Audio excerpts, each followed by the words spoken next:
Alhamdulillah, wasyukurillah, walhamdulillah, walhamdulillah. Salatu wassalamu ala rasulillah wa ala alihi wa sahbihi wa mawala.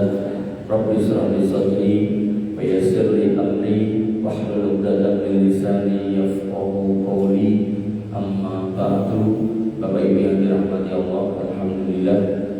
Puji syukur untuk kita haturkan kehadirat Allah Subhanahu wa taala atas limpahan rahmat yang kita terima. Iman dan Islam yang harus selalu kita jaga, dan penjagaan yang paling utama adalah membentengi akidah, dan kita pada track yang benar, yaitu belajar akidah yang benar, dan akidah yang benar yang bersumber dari Quran dan Sunnah, bukan dari yang lain. Dan kita malam ini membahas sebuah tema yang banyak kaum muslimin pun tidak tahu. Temanya masih berlanjutan tentang mengesahkan Allah dalam hal nama dan sifat-sifatnya. Temanya malam ini adalah di manakah Allah. Banyak kaum muslimin yang gagal paham Allah itu ada di mana. Nanti ada yang mengatakan di mana-mana. Nanti ada yang mengatakan bersama saya. Nanti ada yang mengatakan di dalam diri guru saya, dan seterusnya. Makanya Bapak Ibu dirahmati Allah Subhanahu wa taala, tema ini tema yang krusial, makanya saya bahas pelan-pelan. Mungkin dengan masih belum paham, saya berharap ditanyakan. Tapi kalau tidak bertanya, ya berarti kemungkinannya pun paham atau malah paham belas. Bapak Ibu dirahmati Allah Subhanahu wa taala, An-Nahl ayat 50, Allah berfirman, yakhafuna rabbahum min fawqihim. Mereka takut kepada Rabb mereka yang berada di atas mereka. Jadi Allah di mana, nanti ada beberapa sub pembahasan. Di atas, nanti baru di atas, atas di mana, nanti baru dijawab di mananya, di sebelah mananya. Harapannya biar jadi ilmu yang besar. Jadi saya jawab Allah itu di sebelah mana. Karena tidak bisa jawab Allah di sebelah mana, nanti kemungkinannya bingung meletakkan Allah di mana, atau malah akan mengatakan Allah itu nggak ada, kayak orang-orang ateis. Nah itu bahaya. Bapak Ibu dirahmati Allah Subhanahu wa taala. Ayat An-Nahl ayat 50 menyatakan Allah itu di atas. Kemudian Al-An'am ayat 18 Allah berfirman, wa huwal qahiru fawqa ibadihi, dan dialah yang berkuasa berada di atas hamba-hambanya. Jadi Allah itu selalu di atas kita, gak mungkin di bawah, gak mungkin bersama kita, dalam artian di bawah ini, di bumi ini. Makanya kalau kalian masih ingat pembahasan tentang surga yang disediakan buat jenengan itu, buatan surga sing kamare cilik-cilik, tapi arduha ka'ardus samawati wal ardh, yang luas segede seluas langit dan bumi. Dan saya kamu dan meyakini jatah jenengan itu bumi siji utuh wonten niku. Yang saya yakini, jadi buatan kamar-kamar cilik-cilik wonten. Sehingga para ilmuwan menyebutkan bintang-bintang itu jumlahnya miliaran. Nek miliaran itu cocok karo jumlah manusia. Artinya kalau dari anggaplah ya, misal 30 miliar manusia yang pernah hidup dan mati, misal 20 atau 30% masuk surga, berarti kan sekitar 6 miliar. Ada bintangnya yang tadi dijadikan kamar-kamar itu ada 6 miliar pun pastor. Kasih soalnya dia masuk neraka. Makanya Bapak Ibu dirahmati Allah Subhanahu wa taala. Di sini Allah menyatakan Allah itu di atas hambanya, tidak di bawah. Karena kalau di bawah berarti kecil, sedangkan kita menyatakan Allah itu akbar, azim, maha besar dan maha agung. Bapak Ibu dirahmati Allah. Kemudian Al-Ma'arij ayat 4, ta'rujul malaikatu warruhu ilaihi. Malaikat dan ruh Jibril naik menghadap Rabb-nya.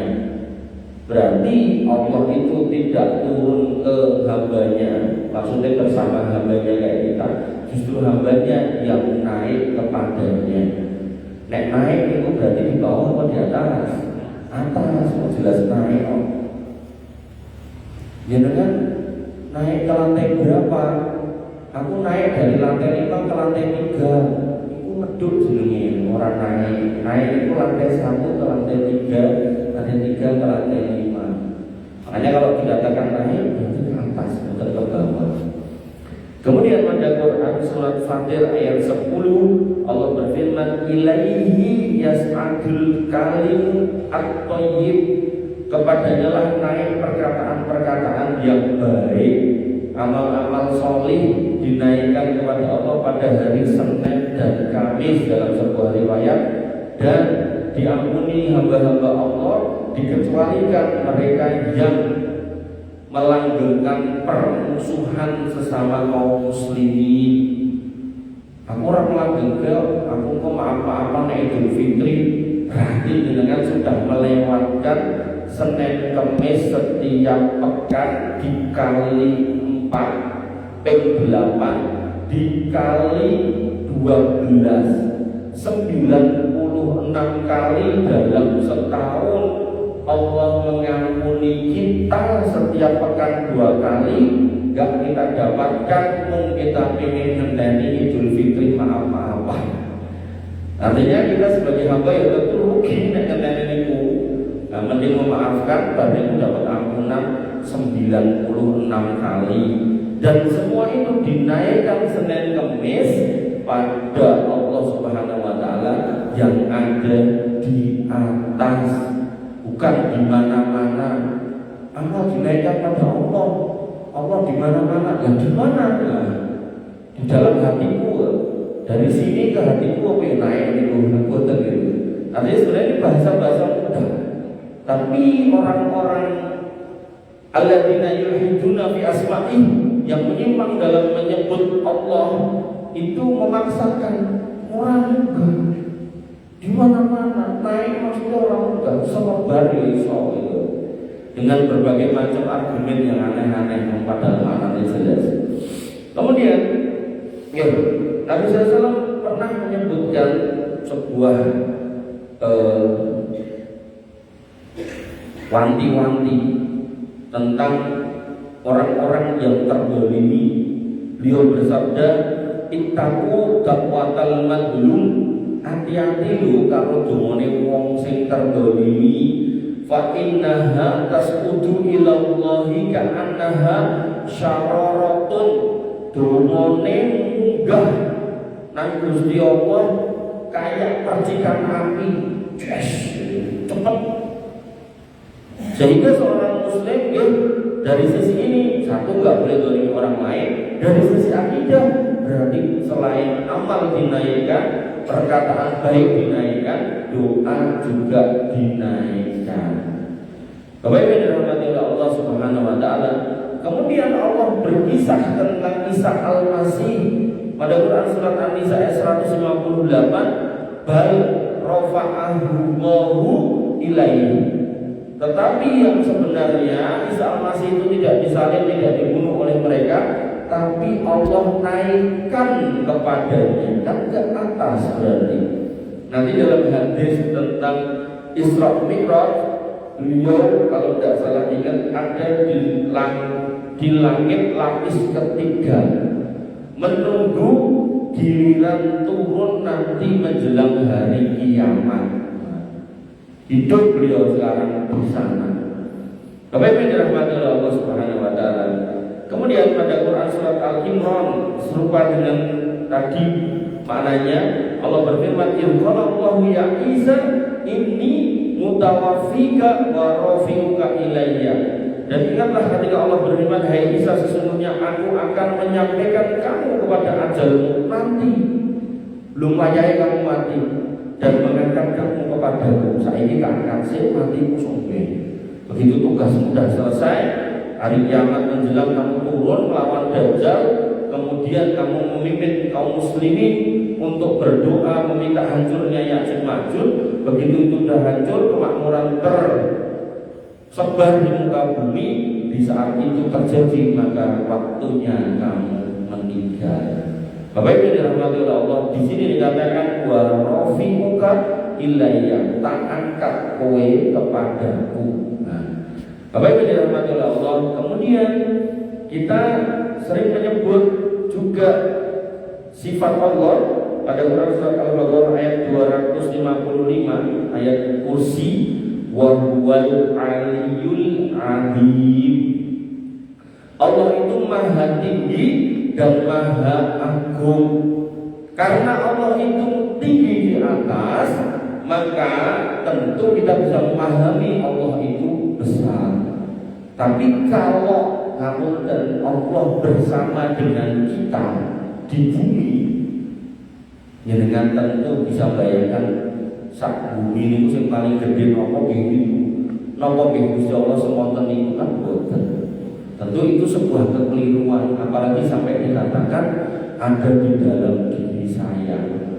Makanya Bapak Ibu yang dirahmati oleh Allah Subhanahu wa taala, Ibnu Qayyim Al-Jauziyah saya pernah sebutkan, beliau termasuk orang yang mengkritisi keyakinan sebagian ahli kitab yang menurunkan Allah dengan kemahatinggian dan kemahabesarannya ke bumi. Niku tak pun keliru. Dan tambah keliru dilebokne meleh padarannya seorang wanita yang bernama Maryam. Niku tambah keliru. Dan makin keliru dikatakan tinggal di situ 9-10 hari sebagai kandungan. Niku saya keliru. Terus keluar lewat jalur jalan yang sangat sempit, niku nggih keliru banget gitu.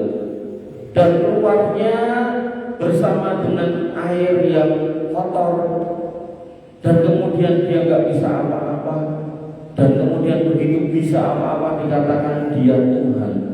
Makanya sebagian orang-orang itu pindah agama menjadi Muslim karena mempertanyakan, nek dia Tuhan, pas dia di dalam kandungan 9 bulan 10 hari, lah sing jogo bumi ini sapa? Itu jadi pertanyaan yang tentu tidak bisa dijawab. Artinya kalau kita ingin menjadi orang yang beriman, kita harusnya bersyukur karena kita itu ada di sebelah sini, bukan di sebelah sana. Semacam lagi ketika kemudian sebagian manusia meyakini bahwasanya Allah itu berbilang, disebut dewa ini, dewa itu, terus tumpakane sapi, sapinya dimulyake, mengkonek orang ngajeni sapi ciloko. Namun Islam mentau berapa miliar sapi dibeli. Napa yang nanti tiba-tiba orang Islam pas beli itu terus disambut berdeka dengan.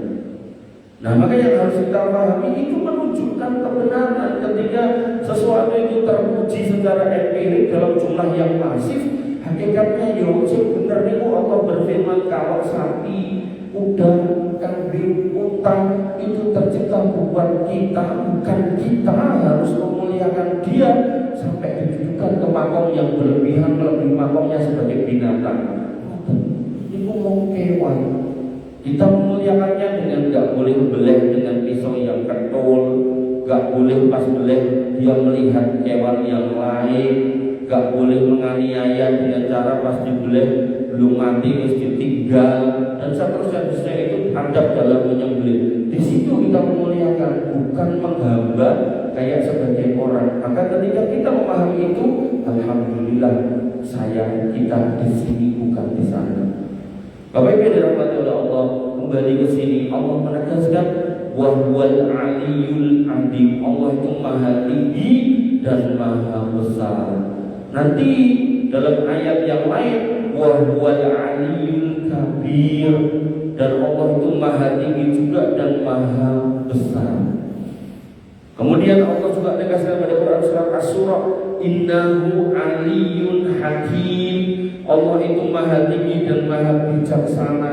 Dengan tingginya Allah, Allah bisa melihat yang di bawahnya, jadi tahu oke ini kekeringan tak kayak hujan, oke ini tanduran ini rata tukul tak gawe tukul, oh sebelah sini sungai yang kering tak bikin mengalir, oh sebelah sini lautnya nggak ada ikan ini tak kasih. Maka itulah kebijaksanaan Allah Subhanahu wa taala. Kemudian pada doa kita ketika kita sujud, kita menyebut subhana rabbiyal a'la. Kita merendah serendah-rendahnya, bahkan batok kita lebih rendah dari ngapunten bokong kita. Dan dalam kondisi yang paling rendah itu kita menyebut Maha Suci Engkau, Rabbku yang Maha Tinggi. Sehingga kita itu setiap hari menyatakan Allah itu Maha Tinggi di tempatnya sana, maka harusnya kita juga memahami apa yang kita ucapkan. Mendino subhana rabbiyal a'la, tapi mengimani Allah di mana-mana. Ini kan kontras dulu. Kemudian pada Quran surat Az-Zumar ayat 1 Allah menyebutkan tanzilul kitabi minallahil azizil hakim. Al-Quran itu diturunkan oleh Allah, turun. Quran turun, turunkan ke bawah, naik ke atas. Allah turunkan Quran itu oleh Allah, yang Allah itu adalah Al-Azizil Hakim, yang maha perkasa lagi maha bijaksana. Quran itu turun. Kemudian dalam ayat yang lain, inna nahnu nazzalna dzikra wa inna lahu lahafidun. Kami loh yang menurunkan adzikra Quran itu, dan karena kami yang menurunkan, kami yang menjaga. Kami loh Quran itu sampai detik ini gak bisa dipalsukan. Pada Quran surat Ghafir Allah berfirman tanzilul kitabi minallahil azizil alim. Diturunkan Al-Quran itu dari Allah yang maha perkasa lagi maha mengetahui. Kenapa Allah maha tahu? Karena Allah di atas. Semata rugi bisa kita di bawah, kita hanya akan tahu sebelah-sebelah kita. Tapi dengan injil berikut, kita bisa melihat semua yang di bawah. Ini dengan logika sederhana kita sebagai manusia aja seperti itu. Makin dengan ada di atas, makin tinggi, dengan akan makin jauh melihat. Makanya manusia itu kan berlomba bikin bangunan tertinggi di dunia, mana tahu. Nah, Allah ada di puncak yang paling tinggi sehingga tidak tersembunyi apapun dari kita. Semua Allah tahu. Makanya Allah menyebut Al-Alim. Nanti dalam sifat yang lain Allah menyebut sebagai Al-Khabir, maha teliti detail, nggak ada yang luput. Kemudian pada Quran surat Fussilat ayat 2, tanzilum minar rahmanir rahim. Diturunkan Quran itu dari Rabb yang maha ar-Rahman ar-Rahim. Pada Quran surat Fussilat lagi ayat 42, tanzilum min hakimin hamid. Quran itu diturunkan lagi dari Rabb yang maha bijaksana dan maha terpuji. Pada An-Nahl 102, qul nazzalahu ruhul qudus min rabbika bil haqq. Katakanlah bahasanya Ruh Kudus Jibril menurunkan Al-Quran. Jadi Allah yang menurunkan. Nanti dalam ayat yang lain Jibril yang membawa. Diturunkan oleh Jibril, dibawa dari Rabb yang maha benar. Kemudian Al-Quran ayat 3, inna anzalnahu fi lailatin mubarakah. Kami turunkan Al-Quran itu pada malam yang diberkahi. Bapak Ibu yang dirahmati Allah Subhanahu wa taala. Kemudian pada Al-Mulk ayat 16 Allah berfirman, "A'amintum man fis sama'i ay yakhsifa bikumul arda fa idza hiya tamur." Apakah kamu merasa aman terhadap Allah yang ada di langit, bahwa Dia akan menjungkir balikkan kamu bersama semua yang kamu lakukan sehingga tiba-tiba bumi itu berguncang. Nanti Allah mengancam, semua kelihatan loh. Kalau kamu berbuat aniaya, tak jungkir baliknya loh. Bapak Ibu dirahmati Allah Subhanahu wa taala. Kemudian dalam sebuah hadis disebutkan, ar-rahimuna yarhamuhumur rahman, irhamu ahlal ardi yarhamkum man fis sama. Orang-orang yang penyayang maka akan disayang oleh Allah Ar-Rahman. Sebaliknya orang-orang yang bengis akan dibenci oleh Allah Ar-Rahman. Makanya diperintahkan sayangilah penduduk bumi, niscaya Rabbmu yang di langit akan menyayangi kalian. Jadi ketika kita menyayangi orang kiri kanan penuh cinta kasih, maka Allah akan mengasihi kita. Tapi kalau kita pikir-pikir pelakon, pikir-pikir tendang, pukul segala macam, maka tentu Allah juga akan membenci kita. Alhamdulillah. Kemudian pada sebuah hadis lagi Nabi SAW bersabda, inna rabbakum tabaraka wa ta'ala hayyun karim. Sesungguhnya Rabb kalian itu maha pemalu dan maha mulia. Malunya seperti apa? Dikatakan yastahyi min abdihi idza rafa ayataihi ilaihi ayyaruddahuma sifra. Allah itu malu ketika melihat hambanya mengangkat tangan kepadanya. Berarti cara banyu liwat boleh tandahan atau tetesan. Nah, berarti terkabulnya doanya itu kan dari atas ke bawah. Itu kan kata. Buatan diwali. Nah, Allah itu malu kalau ada seorang hamba sudah berdoa mengatakan sini kok gak dikabulkan. Makanya Allah akan kabulkan sebelum ini ditarik. Nah, tinggal nanti Allah juga punya sifat Al-Hakim. Kabulkannya belum tentu pas jenengan, mungkin pas putranya, mungkin pas cucunya, mungkin diganti yang lain, mungkin ditunda di waktu yang lain. Maka di situ ada hikmah. Nah, kok kudu ngono Mas? Jenengan kedang ngertos yang namanya Dajjal. Dajjal itu dijadikan fitnah terbesar oleh Allah Subhanahu wa taala buat manusia. Sejak manusia diciptakan sampai hari kiamat itu fitnah terbesarnya Dajjal. Walaupun nanti Nabi menyebut fitnah terbesar umatku yang laki-laki wanita, tapi secara umum fitnah terbesar itu Dajjal. Dajjal itu Allah jadikan fitnah. Kenapa? Karena ada ngomong apa wae kedaden. Makanya Allah nggak mau ada Dajjal selain dia. Makanya kita ini nek donga sok-sok menunggu. Mungkin setahun, 2 tahun lagi kabul. Mungkin 2 tahun, 3 tahun lebih kabul dan seterusnya. Jadi kalau paten saya tak cerita sih.